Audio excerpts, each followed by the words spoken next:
Hello guys ဒီနေ့မှာတော့ကျွန်တော်တို့ AE တွေမှာ edit တယ်လို့မျိုးဒီလိုမျက်လုံးလေး glow နဲ့ effect ကိုဘယ်လိုလုပ်ရလဲပြောပြပေးတော့မှာဖြစ်ပါတယ်။အရင်ဆုံးကျွန်တော် support ပေးခြင်းတယ်ဆိုရင်ကျွန်တော်ရဲ့ YouTube channel လေးကိုတွားပြီး subscribe လုပ်ပေးတော့လို့လည်းရပါတယ်။ဆိုတော့ video လေးကိုစလိုက်ကြရအောင်။အရင်ဆုံးကျွန်တော်တို့ကလုံးမဲ့ clip တစ်ခုထည့်လိုက်ပါတော့။ထည့်ပြီးဆိုရင်ကျွန်တော်တို့ဒီမှာ shade လေးထည့်မယ်။ကိုကမျက်လုံးကိုလုံးမှာဆိုတော့မျက်လုံးနဲ့တူတဲ့ shade လေးကိုထည့်မယ်ပေါ့နော်။တခြားဟာတွေလုံးမှာဆိုလည်းတခြားဟာတွေနဲ့တူတဲ့ shade လေးတွေကိုထည့်ပေးပါ။ကိုကအင်ကြီးလုံးမှာဆိုအင်ကြီးပုံ shade လေးကိုကိုယ့်ဘာနဲ့ကိုဆွဲပြီးထည့်ပေးပါပေါ့နော်။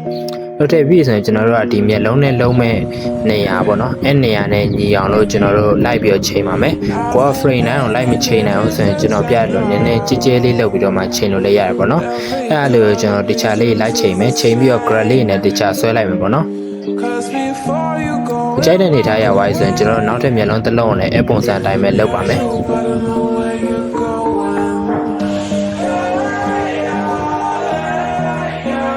โอเคအဲ့လိုလုပ်ပြီးပါဆိုကျွန်တော်ဒီနှစ်ခု select မှတ်ပြီးတော့မှကျွန်တော်ဒါလေးနဲ့ grid လုပ်လိုက်ပါပြီးဆိုရင်တော့ကျွန်တော်တို့က blending နဲ့ကနေကျွန်တော် mask ကိုတွားပြီးတော့ယူလိုက်ပါတော့เนาะပြီးရင်ကျွန်တော်အောက်က layer လေးကိုတစ်ချက်နှိပ်မယ် add effect ကနေပြီးကျွန်တော်ဒီ chrome key ဆိုတဲ့ effect လေးကိုထည့်လိုက်ပြီပေါ့เนาะပြီးရင်ကိုမလိုချင်တဲ့အကြောင်းတွေကိုဖျောက်လိုက်ပါမယ်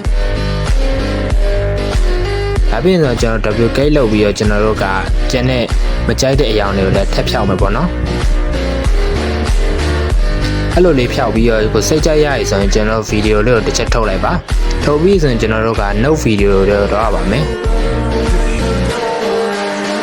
note video တွေကနေကျွန်တော်ပြထားတယ်လို့ပဲခဏပြထားဗီဒီယိုတစ်ချက်ထည့်လိုက်ပါနော်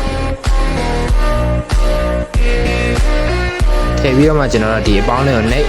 ကျွန်တော်ဒီ search bar နေပြီးတော့မှ glow ဆိုပြီးရှာကြည့်လိုက်ပါ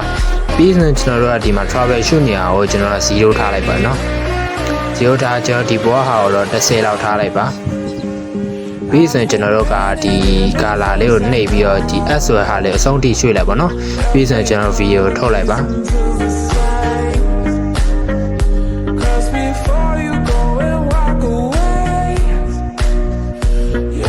ထုတ်ပြီးဆိုရင်တော့ကျွန်တော်တို့က live motion တော့ပြန်တောင်းမယ်ပေါ့နော် live motion နဲ့သွားပြီးတော့ကျွန်တော်တို့ခဏဟာ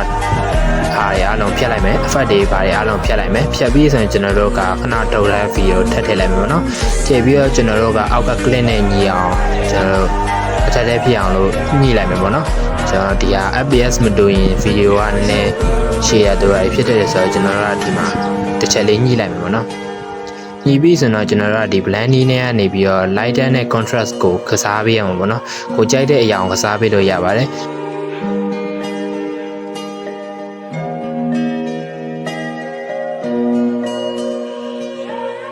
ကိုစိတ်ကြရရည်ဆိုရင်ဘလို့အယောင်ပြောင်းလဲကိုတစ်ချက်ထပ်သွားလိုက်ရအောင်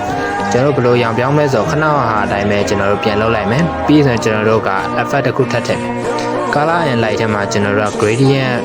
mask ဆိုတာလေးရှိပါတယ်အဲ့ဒါလေးကိုတစ်ချက်ထည့်ပြီးတော့ကိုကြိုက်တဲ့အယောင်တစ်ချက်ရွေးလိုက်မယ်ပေါ့နော်ကျွန်တော်ကတော့အဖြူမဲကိုပဲတစ်ချက်ရွေးလိုက်တယ်ရွေးပြီးတော့မှကျွန်တော်တို့ခဏဟာလုပ်တယ်လို့ပဲကျွန်တော် video ထုတ်ပြီးတော့မှ note ထဲကနေထပ်ပြီးတော့ဘလို့တဲ့ဟာလုပ်မယ်ပေါ့နော်အဲ့လိုဗီဒီယိုထုတ်ပြီးဆိုရင်တော့ကျွန်တော်တို့က live motion နဲ့တွားပြီးတော့ခဏဗီဒီယိုနေရာမှာအစားထိုးလိုက်ပါ